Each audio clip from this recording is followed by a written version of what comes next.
wars there and came back, and then like that was actually, I think, during the era where they actually got rid of the 150. Remember, there was no 155. You never had to fight at welterweight.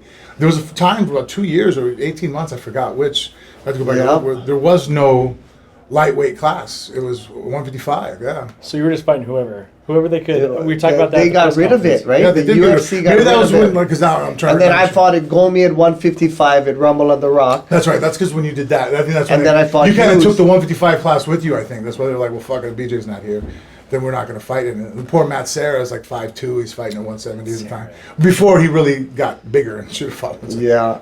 That's amazing, Matt. Matt won the belt and wiped out the best, GSP. Yeah, right? I always talk about that when everybody goes, there's a guaranteed lock. Because like sometimes when people are talking about Bella, like, hey, look, she's a warrior. She'll fight anybody, anywhere. I mean, like, if you said her go fight a bear, she's strapping up, right? I'm the one that protects her and pulls the leash back. Like, no, hold on, let's think through this here. Yeah. So I talk about that people worth fighting for because I'm like, there's always a chance. So whoever we fight, I don't want to fight someone who just sucks. Like, oh, it's an easy walkthrough. Like, yeah, but then they're not worth beating. So then we win and no one cares.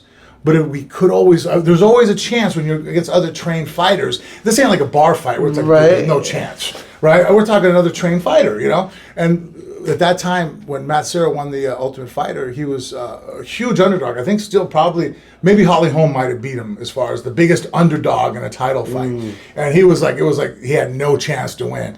Knocked the shit out of GSP, you know what I mean? Like, at the point where being GSP afterwards, where I was like, that's kind of weird, but I guess he's just a very open person. He's like, yeah, the referee saved my life, jumped in, saved it. You know, like, do you think it was a bad stoppage? Like, no. You know, yeah. Wow. Yeah. Yeah, I mean, and GSP is one of the most dominant, to this day, still one of the most, you know. And we'd watch him fight right as soon as he came back. We'd all sit down and watch. What is he doing now? Like, what's his commentary stuff? Well, I heard I saw something he just got out of his contract finally with UFC. So commentating contract? No, his fighting contract. I think. Oh wow, you finally pulled it well. Yeah, I saw something like that. You know, they talk about the fights where they were scored now. If they would have scored fights now and scored them that way then, how they do effective damage, you would have won the fight easily with GSP. The first time we fought. Yeah. So the first time when they fought, GSP's face. I mean, when you see him raise his hand, he took BJ down, but never did nothing with it. He couldn't pass, obviously. He's just fighting to survive, and BJ's guard can't land anything.